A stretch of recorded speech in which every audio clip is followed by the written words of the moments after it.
very pleased to introduce Katie Mack. So Katie is a cosmologist, particularly working on dark matter and related issues. She has a Canadian connection, so she was just explaining that she was a visitor at the Perimeter Institute for a while last year. She's currently a faculty member at North Carolina State University. She's extremely well known recently in social media as Astro Katie. And she has a new book out, which I assume she will tell us about at the end and tell us where we can purchase it and so on. But it's had very good reviews so far. So Katie's going to talk today about dark matter and cosmology. So it's all yours, Katie. Take it away.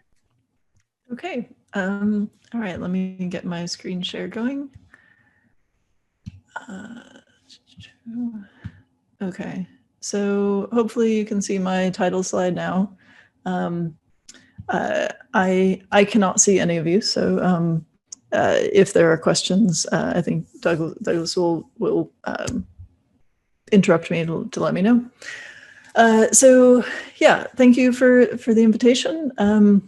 Very happy to be speaking to you. I hope that I can actually go sometime and visit and see you all in person when that becomes possible.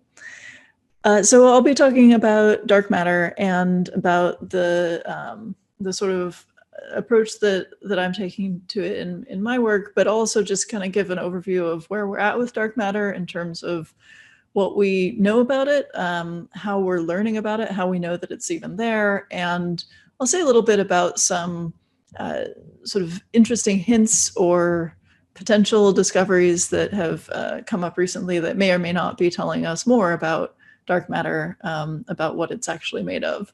So, you know, you've probably all seen this pie chart before. You know, most of the universe is dark energy. Dark matter is most of the matter in the universe, and kind of one of the main reasons why dark matter is an interesting question to me is that the entire standard model of particle physics lives in that little slice of the known matter part of the pie chart. And so if we are able to figure out what dark matter is, what it's actually made of, then that gives us a sort of hint, a step toward a more complete understanding of particle physics and, you know, just fundamental theory in general. And so from a particle physics point of view, it's a very interesting problem, even though, as I'll discuss in a minute, every single piece of evidence we have for the existence of dark matter comes from astrophysics.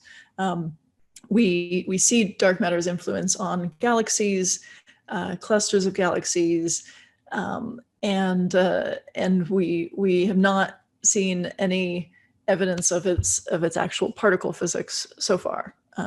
Although there are some few little things that might be telling us something. So I'll start with, you know, what we don't know. So we don't know what dark matter is. We don't know the mass of the particle, if it is indeed a particle. We don't know its thermal history in the sense of if it was in thermal equilibrium with other matter at early times or not. We don't know if it's had some kind of non-trivial evolution. You know, could it have changed form at some point in cosmic history? We don't know if it's one component or many components. Depending on who you ask, it might be more extravagant to hypothesize a single unique particle that we can't detect or a whole family of particles that we can't detect. And so that's something that is also unknown at the moment. We don't know if it has any non-gravitational interactions, any interactions with things other than gravity with either itself or other matter or standard model matter. And we don't know what its small scale behavior is, in the sense of we don't know what the smallest clump of dark matter is in the universe. Is it something that really is only on galactic scales? Can you have tiny sort of compact objects made of dark matter? We don't know that. We do have a list of candidates. This is going to be an incomplete list that I'll talk about. So the main one people discuss is weakly interacting massive particles, or WIMPs, something that's not included in the standard model of particle physics, generally with interactions via the weak force, and weak interactions in the sense of sort of feeble interactions as well. And it's something that might be thermally produced in the early universe or not. And the sort of most popular version of that is something that undergoes self-annihilation, such that it can be sort of in equilibrium with other particles in the early universe, and then freeze out. And so when that happens, depending on how you tweak the interaction scales, you can get a nice density of dark matter state, what's called the WIMP miracle. So the idea is that this freezes out when it's no longer in thermal equilibrium with baryons. And for weak scale mass and cross section, you get the right abundance of dark matter. Everything seems great. And it gives us a lot of discovery opportunities in the sense of allows us to look for annihilation, scattering, production. There are lots of avenues to go if dark matter does indeed interact with regular matter in that way. So we kind of hope it does. And one of those avenues for discovery, the scattering part, is what people are looking for with dark matter detectors through direct detection. So the idea is that you hope that the dark matter will come in and bounce off something in your detector, and then you look for that nuclear recoil. And this is an old plot. This is from 2013. I'll show you a slightly more updated plot, but it gives an idea of some of the places where we have seen things that may or may not be detections of dark matter. So if you look at, so this is a plot of, the mass of the supposed dark matter particle as compared to the interaction strength with whatever the nucleus is, and some of these detectors have seen signals in the data that are consistent with a particle of a particular mass interacting with particular strength with the stuff in the detectors. And so in this plot, if you look in the sort of middle region here, you have a number of experiments that have all seen something sort of in the vicinity of that black asterisk there. And so you can look at that and say, okay, maybe something is happening there. Maybe the detection, the region is a little bit off, but maybe that's something important going on.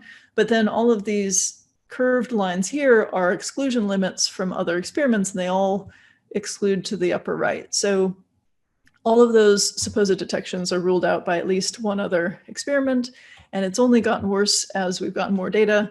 In this plot, this is a more updated plot. You can see a couple of these potential discovery regions, and they're even more ruled out by more experiments that are all excluding that region. And then you also have this gray part here. This is the neutrino wall. This is where, if you have dark matter of that mass and that cross-section interacting with something in your detector, you're not going to be able to tell it apart from the constant stream of neutrinos coming from the sun that are giving the same kind of impulse to the detector materials. So if you just keep making detectors more and more sensitive to try to rule out the parameter space down in that lower left part of the plot, you're going to stop being able to tell if you're actually getting dark matter because you're going to be so swamped with neutrinos. There are a few ways around that, which I can talk about, where, the main ways around that are to look for either some kind of modulation in time that would be due to the dark matter and not to the sun, because the solar neutrino flux from the sun is basically the same all the time. Doesn't really matter where we are in our orbit, which direction the Earth is facing. The other thing that you can do is, if you can figure out the directionality of the dark matter or whatever it is that's coming in, we expect the dark matter to be mostly coming from the direction of the constellation Cygnus, because that's the direction that we are moving through the solar system, or sorry, through the galaxy. So the Earth-Sun system is moving toward the constellation Cygnus in the galaxy, and so we're moving through this cloud of dark matter in that direction. So we should see most of the dark matter coming from that direction. The sun is never in the same direction as Cygnus. It doesn't.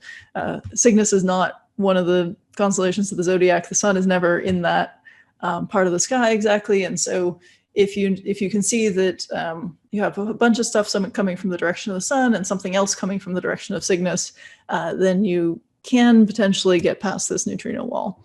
But, you know, things are getting a little bit tight in that area on the plot. So we're still not sure what's going on with specifically the Dama experiment detection regions. I think we're still not entirely sure with Cogent, but I think that the idea is it probably wasn't really a dark matter detection. And, you know, from there, it's hard to know. But there has been something really interesting that came out just recently from the Xenon 1 ton experiment, which is that they have an excess of events in the low end of their energy range. So Xenon 1 ton is another one of these nuclear recoil experiments with xenon as the target. And so there's been some suggestion that maybe this is some kind of interesting, you know, detection of something new. But it could be background. It could be, you know, some kind of effect from the tritium in the detector, as seen in this plot here. Maybe it doesn't entirely fit. There's also been some suggestion that solar axions could be doing it, or axion-like particles. People have talked about hidden photon dark matter, some kind of component of dark matter that's not most of the dark matter, but has some sort of low energy component. It's still to be determined. So this may or may not be telling us something about dark matter. There are kind of stellar constraints that put some pressure on some of the ideas. So I'm putting that there as a kind of, you know, we'll see. But it would be interesting. But that's kind of the main stuff that's going on in the direct detection part of things. Going back to this list, there are a lot of other kinds of dark matter that may not show up in direct detection experiments the way that that the sort of standard WIMP would. So there's decaying dark matter, something like a stellar neutrino. There's warm dark matter that has a sort of non-trivial velocity dispersion that might be doing something, you know, interesting to small-scale structure and so on. I'll talk a little bit about that in a bit. Self-interacting dark matter, where there's interaction between the particles through some dark sector force that could dissipate energy in the dark sector. There's axion dark matter, which is something I've worked on, and there are some interesting new experiments to look for signs of axions as dark matter. And they're an interesting idea because axions were first hypothesized to solve a totally different problem. So it would be nice if they could also solve the dark matter problem, and everything would kind of fit together really beautifully. Unfortunately, we don't have any detections yet, and we haven't quite ruled them out. So that's still kind of up in the air. There's fuzzy dark matter, which is this a kind of matter that is has a tiny mass, and so it has a very large de Broglie wavelength, which means that it basically can't fit inside a galaxy, or is, you know, the de Broglie wavelength is sort of the same size as a galaxy, so it keeps it from being too localized, and so you can look for signatures of that. And then there's one of the oldest ideas, actually, is macho dark matters, where macho stands for massive compact halo objects. So something like black holes, massive objects that are sort of moving around the halo. And primordial black holes as dark matter have gotten a lot of attention recently. There have been some suggestions that maybe you could explain the weirdly high mass LIGO events through primordial black hole dark matter. I think that the discussion on that is kind of ongoing, but there's been a lot of talk about different ways to get black hole dark matter from the early universe, and ways to look for it in the data. So there's a huge range of different kinds of candidates, and they have different sort of effects on astrophysics and cosmology. So this is a nice plot from a paper by Peter and Buckley from a couple of years ago, where they are looking at, this plot is showing sort of where you would expect a deviation from standard cold dark matter, where it has no interactions at all, at which sort of halo masses. So you can see that for dark matter that's basically not interacting with standard model particles at all, it doesn't really do anything, or it depends on, you know, sort of what the particle is doing, but you don't have it doesn't care about the size of halos. You can have the some effects on halos at different scales with different ones of these dark matter models. So you can get sort of mess up the big halos with fuzzy dark matter. You can have very small halos if you have black holes. There's a whole range of different ways you can look for kind of the small scale effects of dark matter from these different models. And then also look for different, they have different sort of effects on the cross section with standard model particles. And the main thing I want to kind of point out about these plots is that there's just a huge range of masses of dark matter particles or dark matter candidates. This is a lot of orders of magnitude for what the mass of the dark matter could be. And at the moment, you know, we can't really rule out any of these things. So it could be anything from, you know, fairly heavy stuff to, you know, just tiny, you know, EV kind of scale things. And at the moment, we don't have a lot of handles on the differences between those, because, I mean, they're all sort of consistent with the data right now. And so the idea is that we need to find some way to narrow this down to find the distinct phenomenology among all of these different models, so that we can figure out which ones to rule out and which ones might be the real thing. So there are some things that we do know about dark matter. We do know where it is. And so we can actually make really detailed maps of dark matter now using gravitational lensing. We know how much is out there. We can measure the quantity of dark matter, the density parameter of dark matter very well. We know to a great degree what it's doing. We've seen collisions of clusters of galaxies that can tell us about how the dark matter moves and whether or not it's interacting with itself or other matter to a certain degree. And you know, we know to some degree what it isn't. So we have ruled out some things in terms of what dark matter can be. And mainly, you know,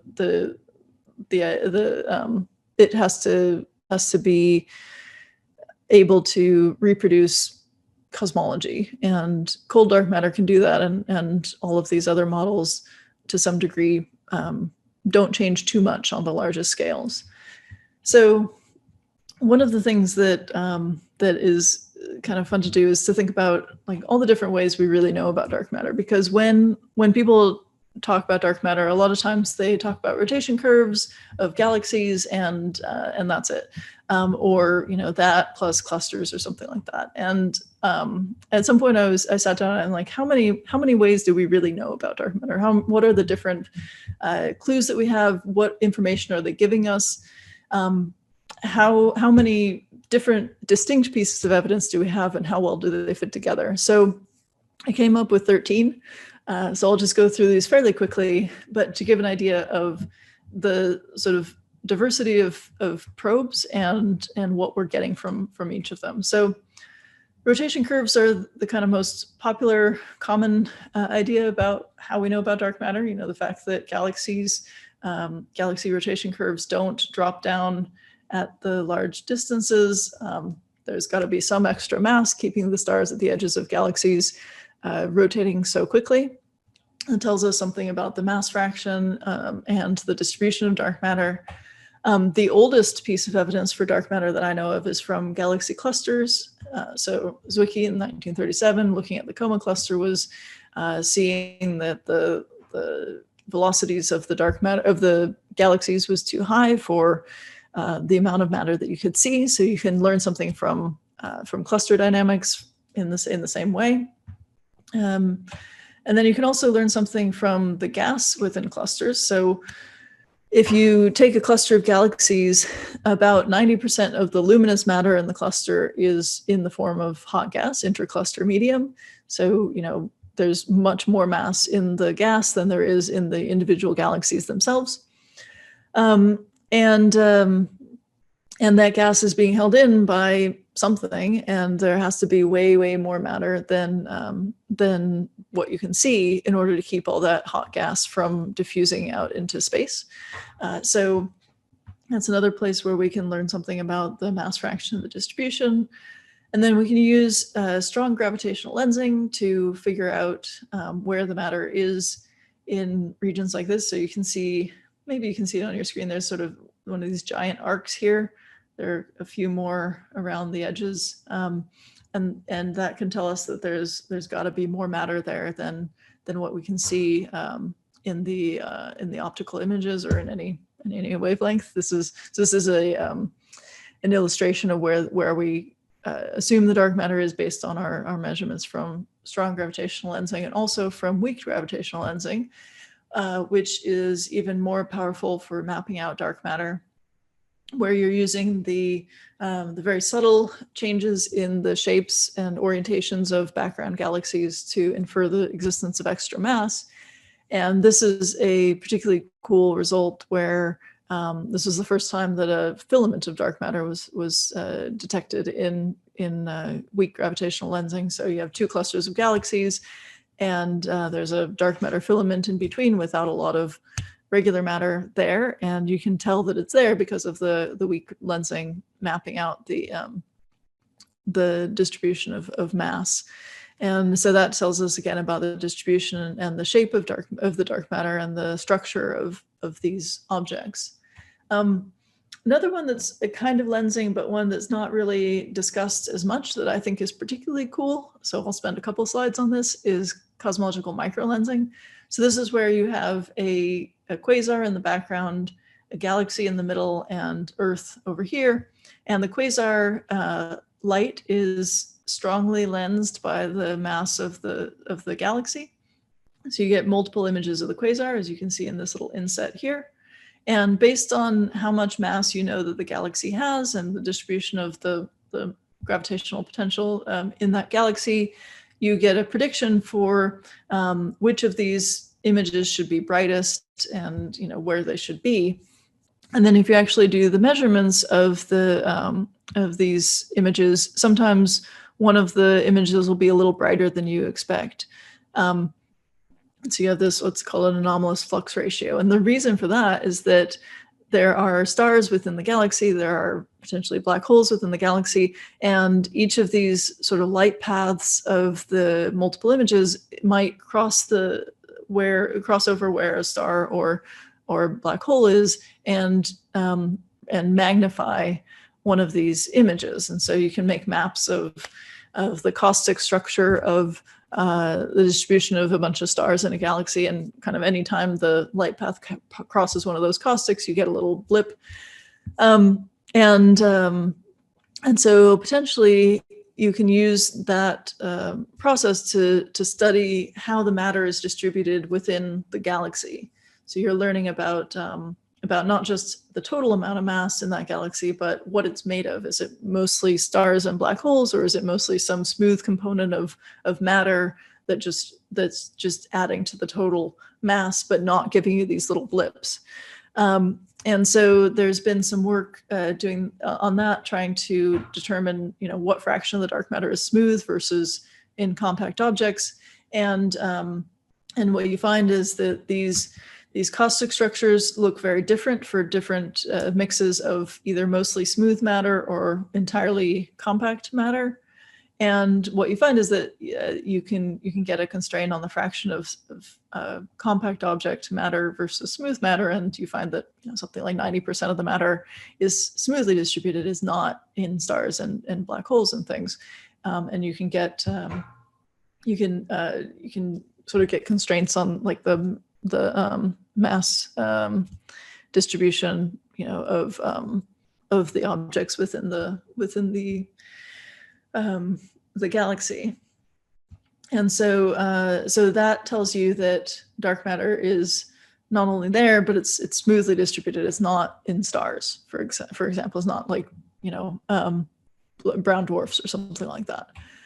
And then one of the probably strongest pieces of evidence we have for dark matter is the CMB, the Cosmic Micro Background Acoustic Peaks. Just the sort of ratios of the peaks, the power at different scales tells you that there had to be some kind of dark matter in the early universe, some kind of you know, collisionless matter that was sort of helping build up those overdensities at early times. And we've been able to measure these peaks out to very, very small scales. And when we look at the model that fits this distribution of CMB power, we find that you know, we get a really perfect fit with a model that includes dark matter and dark energy and all these other elements of the concordance model of cosmology. And you know, and it's very hard to reproduce this kind of data without all of those things. I think there's been an attempt recently to use a sort of modified gravity model that includes, I think, a new scalar field that can get the CMB acoustic peaks to some degree. It's a sort of very, very recent paper, very new work. But my understanding is that it basically predicts something that acts very much like a cold dark matter particle, while being a different kind of new component of gravity and or the energy distribution. So it's kind of unclear. It's still pretty new, but it's in general, it's really, really hard to reproduce this kind of very large scale data without a collisionless dark matter kind of particle. You see a similar thing with the power spectrum, the matter power spectrum. It's reproduced very well if you have the right amount of dark matter. And the matter power spectrum can also tell you something about the thermal history of dark matter, or the sort of thermal behavior of dark matter. And so this is a different way of scaling the matter power spectrum, but you get sort of a cutoff of small scale power at different scales, depending on if the dark matter particle is very light and therefore hotter. So that can tell us something about the distribution of dark matter, and also, you know, the thermal history of dark matter. And then there's another piece of evidence, which is just sort of the large scale structure of the universe, the distribution of matter on large scales. So when we do simulations like this of the buildup of the cosmic web, we do those simulations with only dark matter, and then, generally speaking, kind of paint the galaxies on afterwards. So we are doing these simulations on the assumption that collisionless matter is the most important most important component of matter in the universe, and it agrees perfectly well with what we see on large scales in the sky. So I like this plot because this is a nice comparison between simulations and actual data of the cosmic web. And if you are familiar with large scale structure data as an astronomer, then you might be able to tell which two of those four slices is the real data and which two represent a simulation. If you are not familiar with the exact distribution of large scale structure data, then you probably would look at those and say that they're basically indistinguishable, and statistically they are indistinguishable. Just in case you didn't know, the blue ones are real data and the red are the Millennium simulation. But the point is that it's really pretty perfect agreement if you just assume that the only important thing in the universe is dark matter, and the galaxies are basically an afterthought. You get the right distribution of matter on very large scales. Then there's also some evidence from cluster collisions, galaxy or cluster collisions, where the most famous one is the bullet cluster. The idea is that we see galaxy clusters passing through each other. The galaxies go through without getting stopped. The dark matter goes through without getting stopped. We know that because we see the gravitational lensing tells us that most of the matter has gone through the collision without stopping in the middle. But we also see from X-ray observations that most of the luminous matter has stopped in the middle. And so if we only had luminous matter, then the gravity should be in the middle. We don't see it in the middle, we see it on the side. So something went through that doesn't get stopped and isn't luminous. And so that tells us something about the self-interaction of dark matter, and also tells us that, you know, it's something that can actually separate from regular matter in a way that makes it easier to see its distinct nature. We also have some evidence from Big Bang nucleosynthesis, just tells us something about the amount of baryonic matter in the universe. There are still some mysteries around this. We still don't know exactly why the lithium abundance is weird, but you just need a low baryon fraction, a low amount of regular matter in the universe to explain the observations, and yet we know that there is more matter in the universe total than that.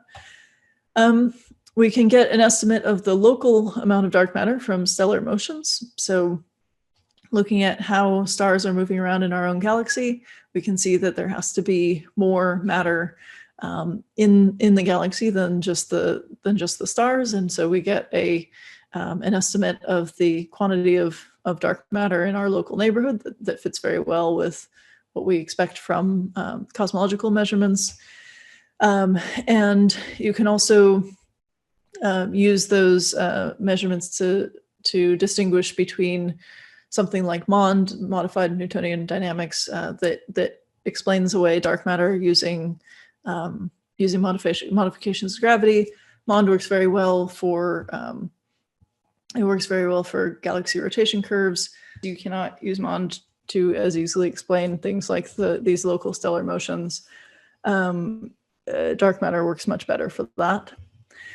And then there's the last one I'm going to mention is a little bit less direct, but there are also other ways to sort of emulate dark matter, not MOND specifically, because MOND doesn't really address this question, but there are some dark matter emulators, some modifications to gravity, different component suggestions, whereby you can solve certain dark matter problems by saying that light and gravity move along different geodesics. They respond differently to changes in the shape of space-time. And if you look at the gravitational wave event from the colliding neutron stars, then you can use that to notice that the light and the gravitational wave from that event arrived at almost exactly the same moment. It was within 2 seconds across a very long distance, about 40 megaparsecs. And so you can calculate how many, like how much those signals should have been delayed with respect to something going through totally flat space by the fact that they're going in and out of potential wells along the way, just through, passing by galaxies and so on.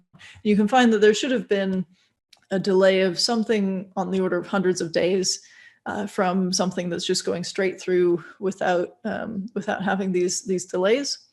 And so if dark matter, if gravity and light were traveling along different geodesics, then they shouldn't be arriving within 2 seconds of each other over 40 megaparsecs when they have to be delayed by 400 days through this Shapiro time delay. So it's just another piece of evidence that the universe is working the way we expect it to, and that works really well with dark matter and limits what you can do to mess with gravity to try to explain it away. So that's 13 different pieces of evidence for dark matter. You will notice that all of them are from astronomy or cosmology. None of them are from experiments on Earth, from particle physics. They tell us some things about particle physics, potentially, at least put limits on some things from particle physics, but everything we know so far about dark matter, we know from the sky. There are some possible hints or signals from astrophysical observations that might be telling us something interesting about the particle physics of dark matter. So I'll say a little bit about a couple of these.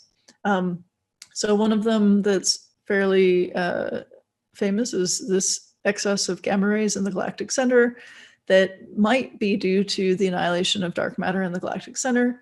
There's been a lot of discussion about whether or not it's just pulsars. What we see is an excess of gamma rays.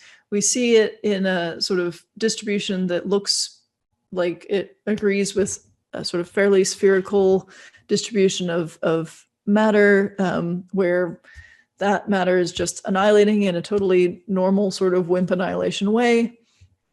But there's also the possibility that it's just unresolved pulsars at the center of the galaxy, which would also produce gamma rays in a sort of similar manner. And there's been a lot of discussion back and forth in the literature about whether the statistics of the signal agree more with a set of point sources or a smoothly distributed blob of dark matter in the center of the galaxy. And you can check the literature for that. There have been several sort of back and forth discussions. I think that's still kind of unclear, but the problem is really, the galactic center is just a very messy place. There's a lot going on there, and we can't see it very well because we have to look through the whole rest of the galaxy to see it. So we don't at the moment have the tools to really finally answer that question. There's also been a signal around for quite a while of excess positrons at high energies. So this was first seen by the Pamela instrument. It's been recently measured to pretty high precision by the AMS experiment, which is a cosmic ray detector attached to the International Space Station. And what they see is there's just too many high energy positrons based on what we think we know about what we should be getting in terms of the cosmic rays in the sort of local neighborhood. Turns out pulsars can also make high energy positrons, so that's inconvenient. And you can calculate that it only takes a few local pulsars to produce that whole signal. So we don't know for sure what's going on with that either. There's also another excess coming from the AMS experiment, which is excess antiprotons at high energies. And based on certain calculations of the background, you see more antiprotons than you expect. And so the idea is maybe those are due to annihilating dark matter nearby.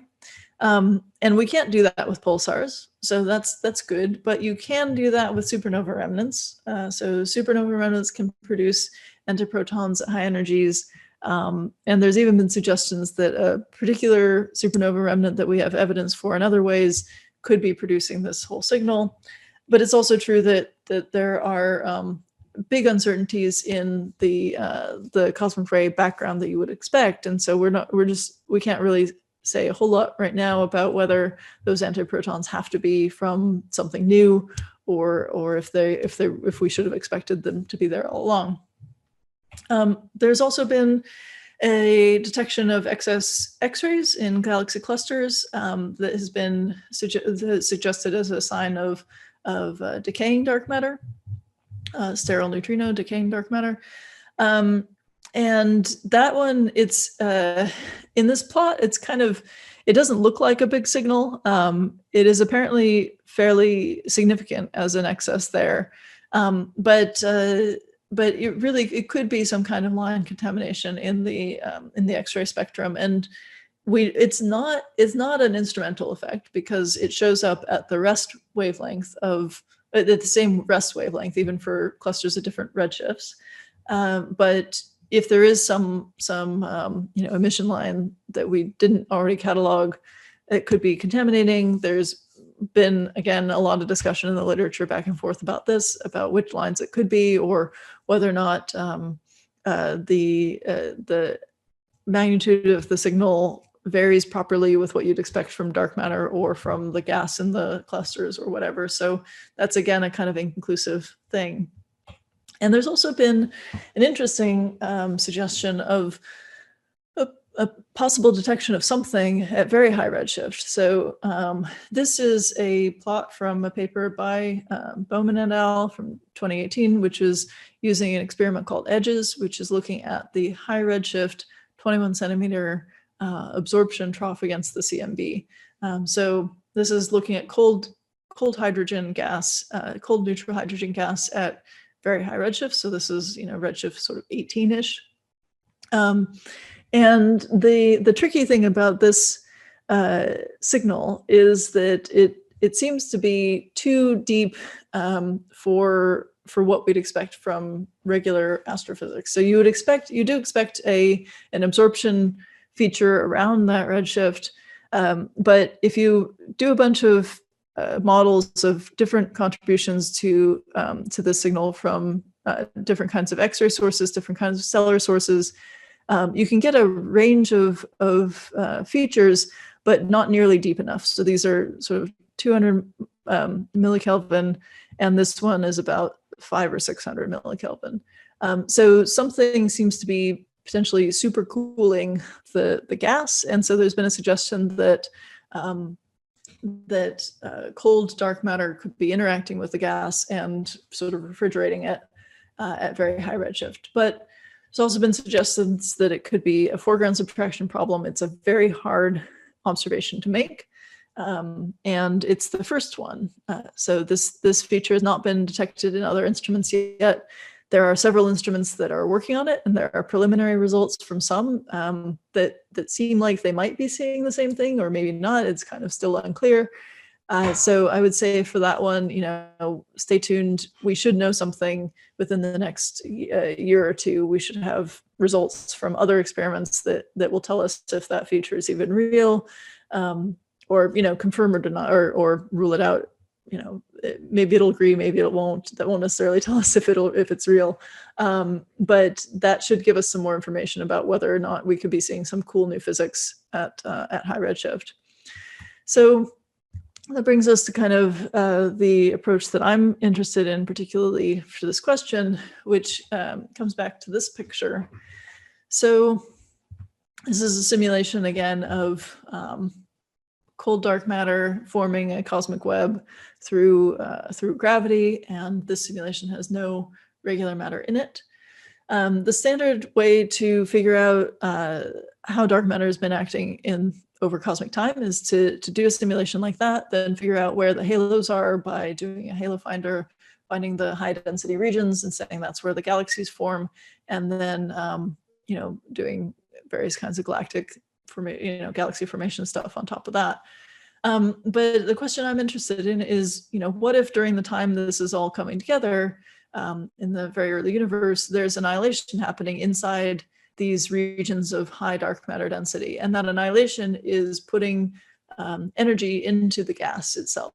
And so as this gas is trying to fall into these these gravitational wells being made by the dark matter coming together, there could be some energy injection into the gas. And so, the basic question is, if dark matter is annihilating all across all of cosmic time, how is that affecting the first stars and galaxies? This dark matter annihilation is producing ionization, heating, photons that can mess with various aspects of the gas as it's trying to cool and form first stars and galaxies. So what is that doing? So the usual treatment for that is that you take the dark matter halos, you say that they are producing energy and injecting that into the intergalactic medium, and then you see how the intergalactic medium is heating up. There's the approach that I've been taking is to say, these halos have gas within them, so some of the annihilation energy can just totally escape the halos. Some of the energy interacts with gas within the halos. When it escapes the halos, some of it's going to be deposited right away, some of it's going to go farther out. And there's an additional effect that makes the annihilation energy at high redshifts much more capable of interacting with the gas, which is that you have an inverse Compton scattering effect that's stronger at early times than it is now. Basically, CMB is a lot brighter at high redshift. We're talking like redshift 20 to 40. And so some of the high energy annihilation products that should just kind of free stream and leave can can downscatter off the CMB and produce lower energy products that can then more readily interact with the gas. And so you have a stronger coupling between the annihilation power and the gas at early times than you do now. And so the question I've been looking at is, if that's happening, if the dark matter is annihilating within these halos, is this kind of like a feedback process in the sense of sort of AGN feedback or stellar feedback, where you're pumping energy into the gas and messing up what's going on with the galaxies? So to answer this question, I've been using code to produce dark matter annihilation events, and then another code to transfer the energy into baryons, and looking at different kinds of profiles, mass concentration relations, so on, different dark matter models. So I'm going to show one sort of example of this result. So this is a very complicated plot.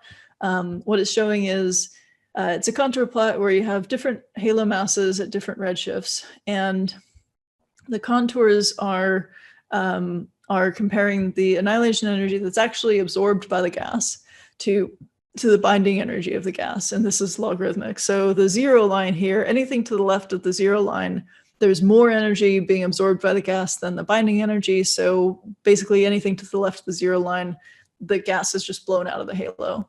And you know, the -1 line, you have sort of 10% of the energy is being absorbed by the gas. So you know, it's severely messed up at some level between these two lines. And so what you can find is that for low enough masses, you could potentially get rid of the gas in these halos. The green line here is the line to the right of which you should expect stars to be forming. You should expect the first stars to be forming in halos of those masses and redshifts. And we can see is that there are some halos where that star formation could be significantly impeded by the impact of dark matter annihilation on the gas. And then with different models of the dark matter masses and annihilation products and different halo types, you can actually completely destroy halos that should be forming the first stars. So we have a couple of papers on that where we're looking at different ways of accounting for that energy. And the basic upshot of it is that this appears to be something that you really do need to take into account. And so we're looking at ways to improve this and put this into more sophisticated codes to really see how this plays out for the dark matter and the early stars and galaxies. And the idea is that, you know, right now we can kind of see just into the epoch of reionization. We can start to see the time when the first stars and galaxies are really ionizing the gas. But in the next decade, we're going to start to reach much farther into cosmic dawn. And with instruments like the Square Kilometre Array and the James Webb Space Telescope, we're going to start to see some of those first galaxies, the gas that's forming some of the first stars and galaxies more clearly. And if something weird is happening there with the dark matter, then we should be able to get a feel for what's really going on. So I have a little bit of stuff about work in progress, but I'm aware that we're running out of time. So I'm just going to jump to kind of the sort of conclusion.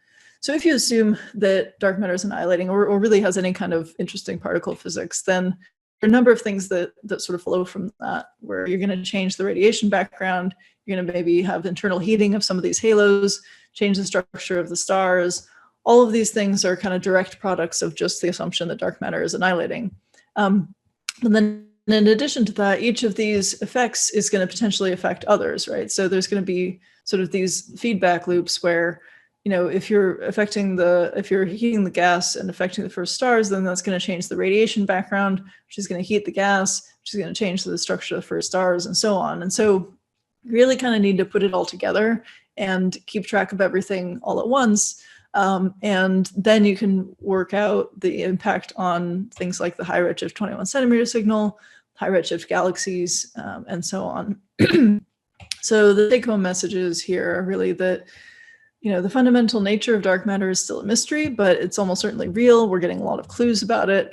And to really know what it is from astrophysics, we need signals from more than one regime, ideally, and we need to really understand what's going on with astrophysical foregrounds. And if we understand what dark matter is doing at early times, then future surveys can probe the particle physics of dark matter and really just give us a more complete picture of what's happening in cosmology. So I think I will end there and I guess take questions.